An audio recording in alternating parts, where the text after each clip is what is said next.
You're listening to the Stewart Media and Entertainment Network, home of the #1 sports talk show on the planet, The Doug Stewart Show. This is a revolution in radio, the realest, trillest sports talk show in America, The Doug Stewart Show. This is sports talk for the people. The Stewart Media and Entertainment Network. Real talk, real radio, real people, just like you. Yes!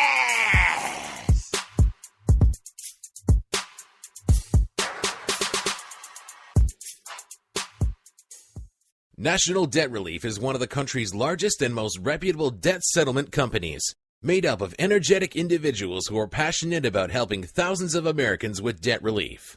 Most importantly, we're all about helping our customers through a tough financial time in their lives with education and individual customer service. We're dedicated to helping individuals and families rid their lives of burdensome debt.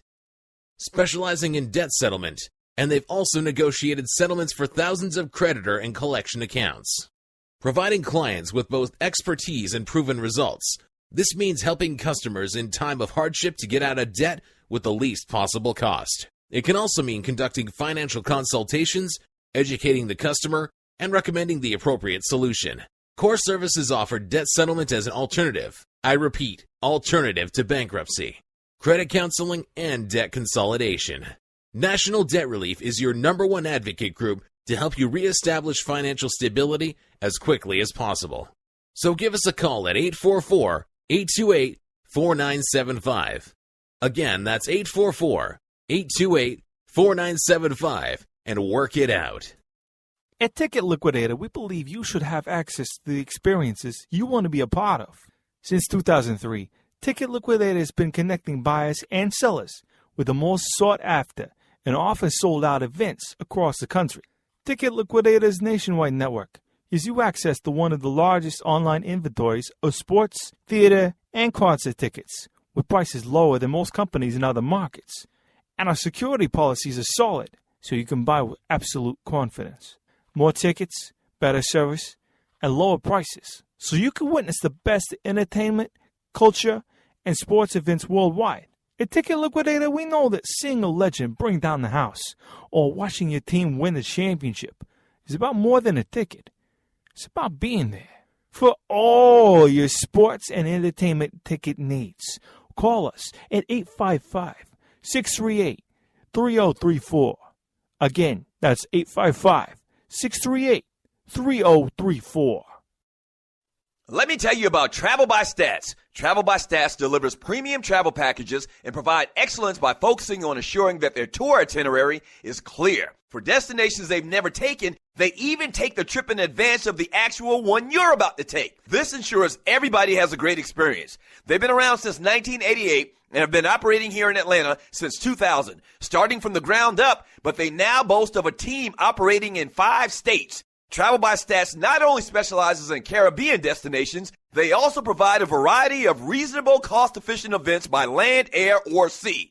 One of their big things is sports travel for football fanatics who live in Metro Atlanta. That's the fun way to go anyway. Here's some of their upcoming list of events. Giants at Cowboys, Falcons at Giants, Falcons at Cowboys, Cowboys at Saints, Patriots at Cowboys, and many, many more. Contact them at 855-266-6675, extension 700, for the owner, Maritza Wilmer. Again, that's 855-266-6675, extension 700. If you mention my name, Doug Stewart, you'll receive an extra 10% off your package. Travel by Stats. Where they don't sell travel, they sell fun.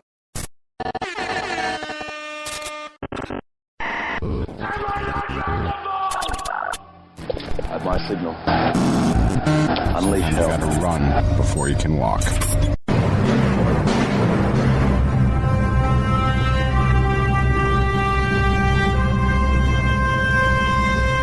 You kicking it with Kysii show.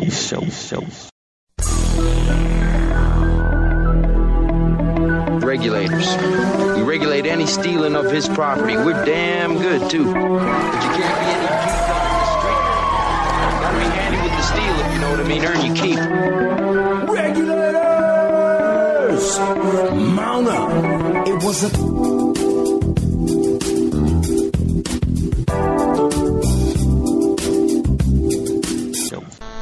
Yeah, I got the daughter in the clinic getting cured off the wild turkey. And the older boy, bless his soul, is preparing for his career.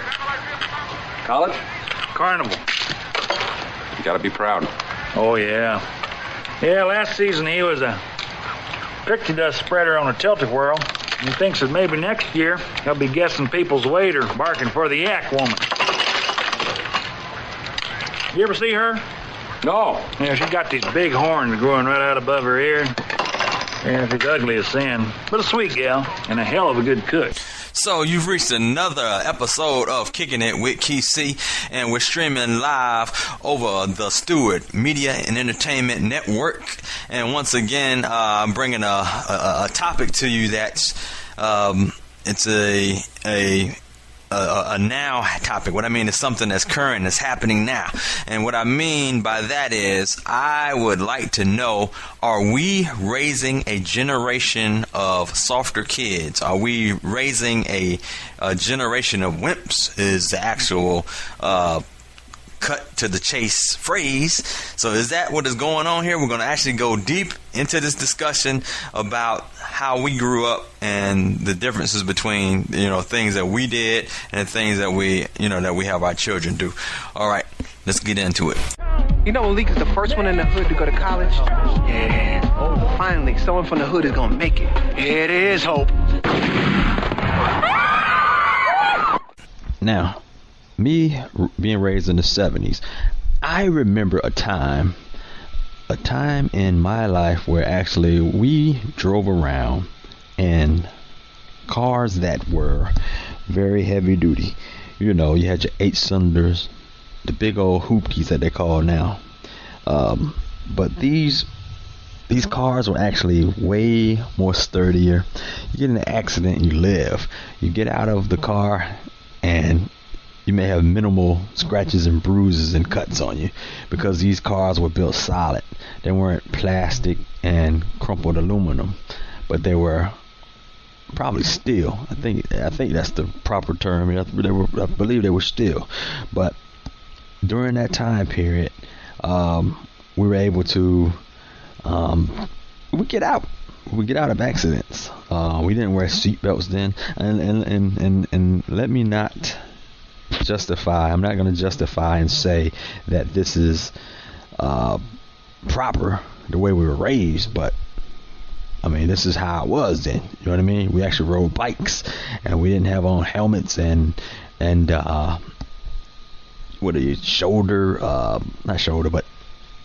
elbow pads and knee pads. We didn't have on any of that stuff. And not to say that it's wrong today that your kids do have that, because safety is great, but I'm just thinking about then we didn't.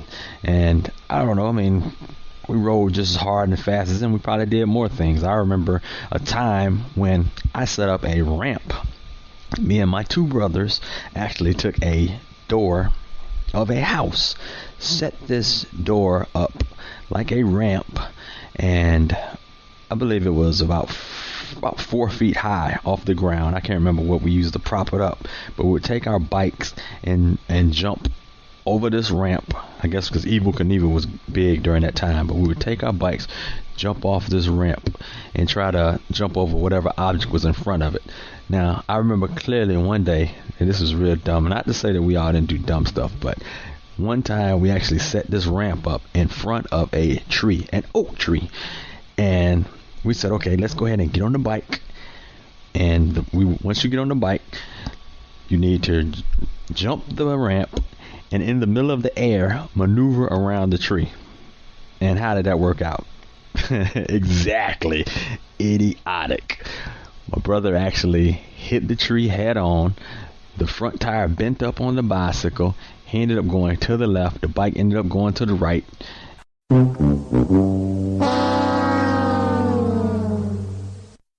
And now for another adventure. Okay, let me tell you about this one incident that occurred when we was kids. So me and my brothers decided to go out with some neighborhood kids, and we were just looking for some type of adventure. Now, I'm not going to say that it was the safest thing, and of course we did some dumb things as kids. So we said, okay, there is a huge nest hanging off of this tree. We don't know if it was bees, wasps, yellow jackets, honeybees. We don't know what it was, but all we know it was some bees in the nest. So we said, okay, let's go ahead and get us a mop handle, a broom handle, whatever it was, and we're going to take turns and just hit the thing and run. So the first little boy went up, hit it, and we all ran. Nothing happened. No bees came out. The second boy went up, ran, hit it, no bees. I believe we might have got to the third, fourth, I don't know. But at some point, my brother decided to hit it. He hit it, and we all ran, and the whole nest, it probably was 50 to 60 bees, came out of that nest and chased him. Now, let me say this. This was one of, and I know at that time it wasn't funny, but I was about to cry laughing so hard because he was running so fast. He had an afro, and all of the bees was in his afro, like his afro was the new nest. He was running so fast. How about he never got stung because he was running so fast and his afro was so thick that they couldn't get down to his scalp or anything. So while he was running, I mean, he was going full speed out of there. I mean, we might have been 10, 11, 12. The maintenance man for the apartment complex came out there, you know, with a blanket or whatever, was trying to shoot the bees away or whatever. I believe it was some other kids around that got stung, just were, you know, nearby, and I think they had allergic bee reactions and stuff. They didn't die or anything, but it still was sad. But we used to do stupid, adventurous things like that, and it was absolutely crazy when I think of that story. And man, just the things that we did. I'm sure everybody has stories of some crazy happenings like that. So what I get out of these two stories is we were allowed to live, go and take chances. Not to say to the kids that they don't, but we have some more safety harnesses in place and protection pads and just less adventure than we had at that time. And that's one thing. So there's really no moral on it because I can't tell you how to raise your kids or to let the string loose on them more so because, I mean, heck, we could have killed ourselves doing some of the stuff we did. So there's no right or wrong way. I'm just saying there's a difference between then and now. So let's keep it going. All right, let's pause for a break.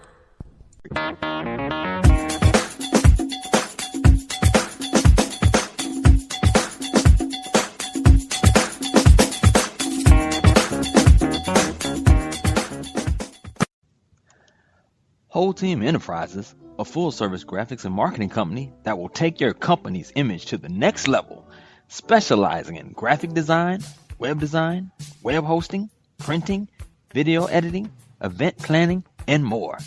They are cost-effective, professional, and have an awesome quick turnaround. Please give them a call at 888-755-0036 or visit them online at www.wholeteam.com. Be sure to get your car serviced by the professionals at ICN Services, located in the Buckhead area of Atlanta. They are a full-service automobile concierge service who are an on-site automobile detailing provider with the advantages of their come-to-you service. Your car can get their needs taken care of while you continue your day. They will take your vehicle to appointments, inspections, repairs, returns, and more.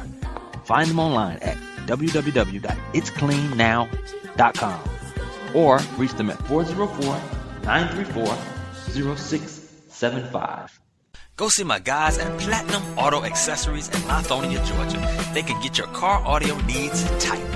In addition to the audio enhancements, they specialize in visual enhancements for your car as well. Lighting, rims, alarm systems, remote starts, and more. Visit Kevin and James with some of the best deals in the Atlanta metro area. Conveniently located at 2648 Lithonia Industrial Boulevard off I-20 and the Evans Mill exit. Also give them a call at 678-323-7888. Mention this ad for a special discount. Friends of the Kicking It with Kysii show. You've reached Kicking It with Kysii show.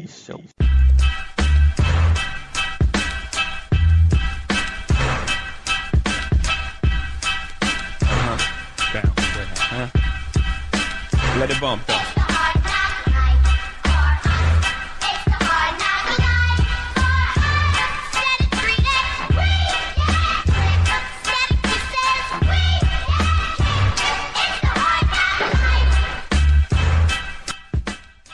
Thank you for supporting our sponsors. And once again, you're kicking it with Kysii, and we're going over the topic of, are we raising a generation of wimps? And you're listening to it over the Stewart Media and Entertainment Network. So let's go ahead and dig into this topic a little bit more further. All right, so let's think about education here. All right, so when it came to school, when you were in school, there was a point in time where you would you had social circles. Okay, so you went to school with different groups of kids, different races, different ethnicities, and then when it came to like lunchtime, usually you sat with your social circle. Usually, you know, you had your African Americans that sat with each other, you had your whites sat with each other, you had your Hispanics sit with each other, you had your Asians sit with each other, and that's just because that's, you know, who you lived around or who your social circle was. All right, so let's break it down even further. All right, so after the social circles, you had different groups of kids. You had your smart group of kids. You had your, not so smart group of kids, I call them that. You had your athletic types, those who, you know, were in school football, school basketball, your jocks. You had your kids who were popular and want to stay with that crowd. You had your what was next? You had your outsider or your rebel, your rebellious kids, those who didn't want to stay with the same standards of society. They wanted to be outcasts. They wanted to do things a little bit different. But you had that crowd. All right, so you had these different crowds of kids, and let's think about it. Now, these kids interacted with each other, and like in real society, it's a microcosm of real society. We all still have to interact with each other, but while you're in school, hopefully it wasn't a forced thing. You know, back then, more was just natural, but now, you know, they're trying to make everybody, try to interact and intervene with each other. And then it was a natural thing. I mean, if you did hang around with those kids, you did. If you didn't, you didn't. But now in society, now we're having to deal with each other. We have to visit each other's businesses. We have to solicit each other's businesses and interact. So it's a true picture of how society was. Okay, so that's school. Now, outside of school, let's go ahead and break it down. There were elements here. You know, after school, you had different activities. You go outside and you play. You had your athletic time, or you had your time frame where you would actually exert a little energy here. Let's think about when we were coming up. We had all kinds of different things that we did. When we got outside, we played games like kick the can. We played freeze tag. We played dodgeball. We played duck duck goose. We played football. We played basketball. We raced against each other. We played horseshoes. We did all kinds of things. Now it's not so much the same thing. I mean, not to say these kids don't do the same things, but they don't do it as much. When we were coming up, the parents would put us outside and say, okay, make sure you're back before the lights come back on. So when the lights come back on, make sure you're back when the lights come on from outside.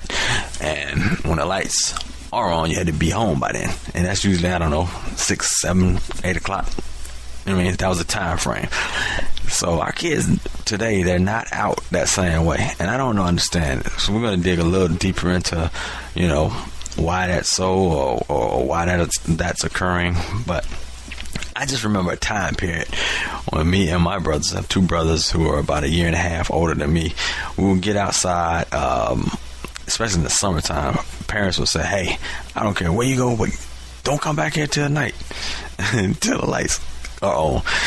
So we would do some adventurous stuff. Like, I remember a time period where I stayed on one side of town and we had bikes. We would ride all the way to the other side of town. There was a mall there in Virginia, in Hampton, called New Market North. Actually, I think it was in Newport News or Hampton, one of those. It was on the border. But anyway, it was a long way from my house.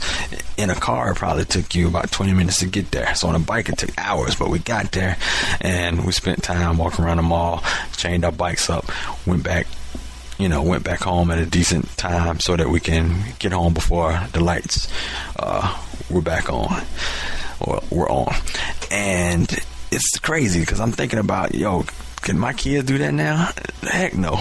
I mean, I can't even fathom them doing that. I don't even know if I even want them doing that. So I'm like, okay, even me, I'm even being shaped into this mindset.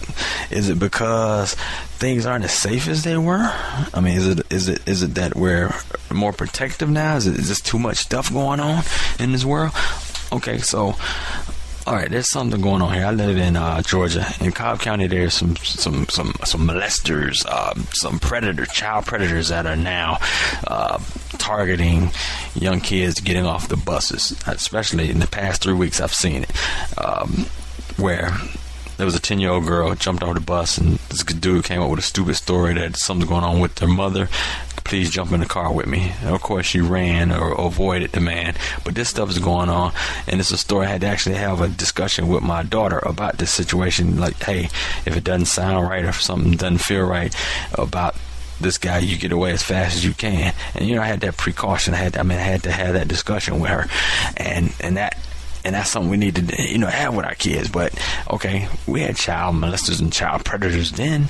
So, I mean, what is the difference now? Is it now that it's just more accessible? I mean, I don't know. I'm trying to put my head around this. Like, why does this occur?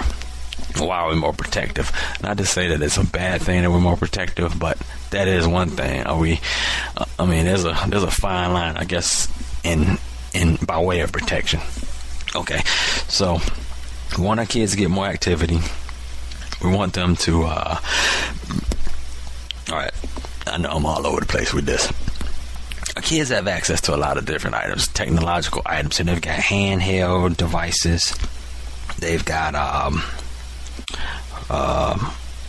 handheld devices, phones, tablets. They got computers. They got access to things. They got access to the internet. They got access to a whole lot of things. I remember I actually had a handheld device back then. It was I don't remember what it was, a handheld game. I can't remember it wasn't Coleco. I can't remember who the manufacturer was, but it was like a little football game with a little blip. Going blip, blip, blip. You had to actually throw a little it was a football, which was actually just a dash. And you'd throw it to your receiver and then run it in. I swear I thought I was the best on that game. But I had that football game. It might have been by Mattel. But I had that football game.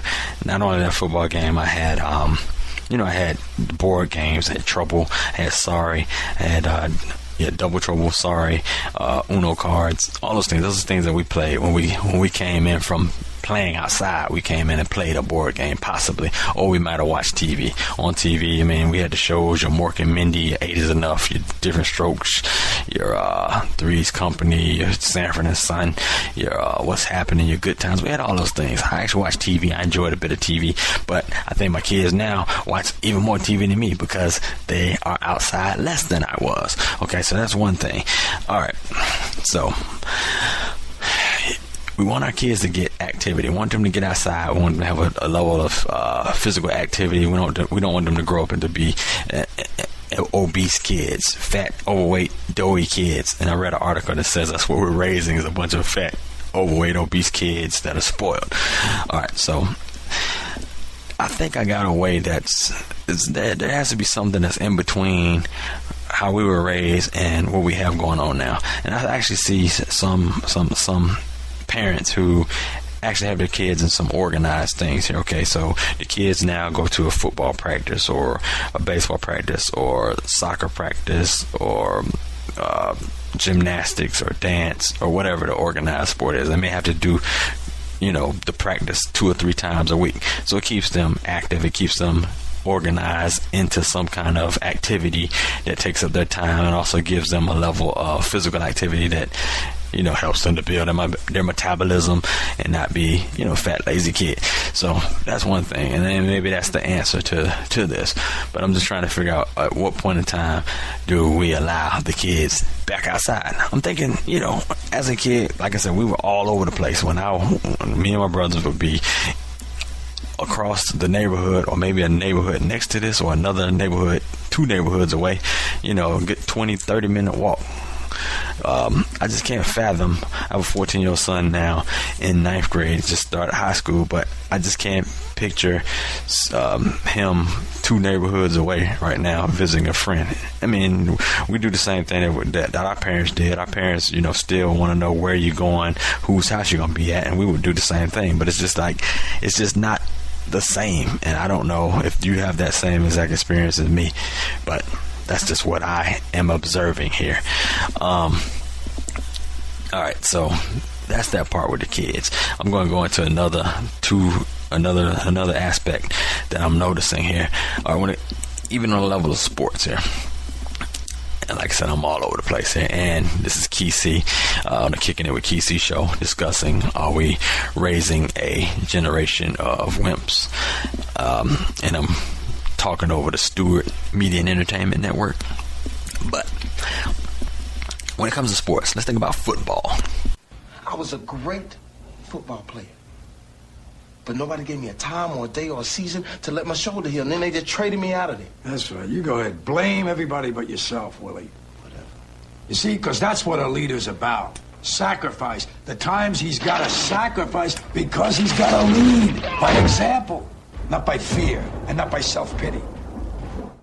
Yes, football. When we were coming up in the 70s, 80s, and 90s, there were some serious, significant players who you can think were standout defensively and offensively. But these defensive players were, defensive linemen, linebackers, defensive backs, and they would knock your head off. I mean, they were hard hitting, they were impact players, and that's what occurred. I mean, you would see football, impactful and a rough and quote unquote violent sport then. And not to say that it didn't have its effect over the years, because now you have older players who have these conditions here, concussion issues that have caused brain damage or things that occurred. But that occurred over the years. So now the sport has put rules and stipulations in place that may be causing the game to be a little more softer or not as fun or appealing to watch. And that's one thing that's going on with football. With basketball, the same thing. Let's think about, Jordan. When Jordan played, he had teams like Detroit, Celtics, Knicks, Pacers. He had teams that, roughed them up. There was a guy that was on each one of these teams that was, their whole purpose was just to disrupt Jordan, make sure that he feels it if he comes into this lane, make sure, these are rough guys. And I can't say the same thing when it comes to LeBron or Stephon Curry, that they have the same experience. I mean, now they have more athletic competition that's out here, but I don't remember them having that one true rough shot, that one guy that's out there to disrupt and to cause some physicality to you. I don't think they have that experience like we experienced back then. You had, your Bill Lambiers and Kurt Rambis. So you just had, and Rodman and all these other guys. What's the name? Davis and all these other guys that were out there that were, pretty big dudes that ran roughshod on the basketball court. So all right, so you had that on football and basketball. Let's think about boxing. All right, in the world of boxing now, one of your most successful hand for hand and pound for pound guys out here is Floyd Money Mayweather. This guy here is making his money by being a boxing tactician. He's using skill and level of outboxing and outclassing a guy. You know what I mean? He's avoiding getting hit on a lot of these fights, but he's got a lot of counter hits, etc. And it's not as exciting now. A lot of people are critical of him and his style, as opposed to let's talk about one of the greatest fights in history. We had two, and I laughed because there was a guy that said, nobody wants to see these meathead fights. Yes, we do. Your Hearns Hagler fight, you had two guys that were in the ring who were just saying, okay, let's just give it all. I'm going to take your punch, you take my punch. And that's pretty much what they were doing, was seeing who was going to outbrawl each other. And it was exciting. And I mean, we're not in those times anymore. So what's going on? But that's what happened then. I mean, there's a lot of different things here. Hey, so anyway, I'm running up on my time. I know I'm talking a hole in your ear, but that's just what I wanted to discuss. I wanted to discuss, are we creating a softer generation? Are we creating a generation of wimps is what the actual subtitle is. But is it a softer generation when it comes to our kids, and why? What's going on here? We got a chat here that's going live as you listen, and you can actually pose your question or debate or whatever it is. But I'd love to know your thoughts on that. So once again, I'd like to thank you for kicking in with Kysii, for being a supporter of mine, for being able to listen to these topics and me rant. And I want to also thank the Stewart Media Entertainment Network for allowing me to be shared amongst their listeners. They've also been very gracious. And I mean, that's it. We're up on it. Be sure to get my app, my mobile app. I'm on the Android store and also on the Apple store, and you can find me on a lot of the different podcast sites. I'm on iTunes Podcasts, I'm on Spreaker, Stitcher, Podomatic. I mean, I'm all over the place. So be sure to kick it with Kysii. All right, remember to keep God first. Thank you for spending your time with me, and I'll see you on the next one.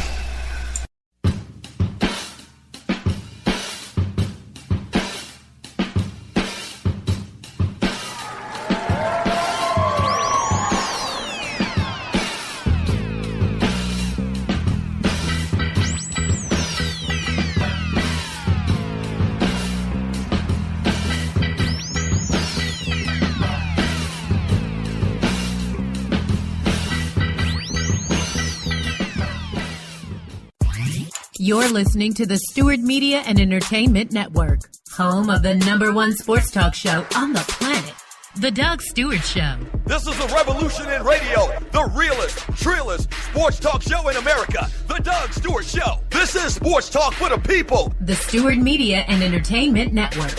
Real talk, real radio, real people, just like you. Yeah!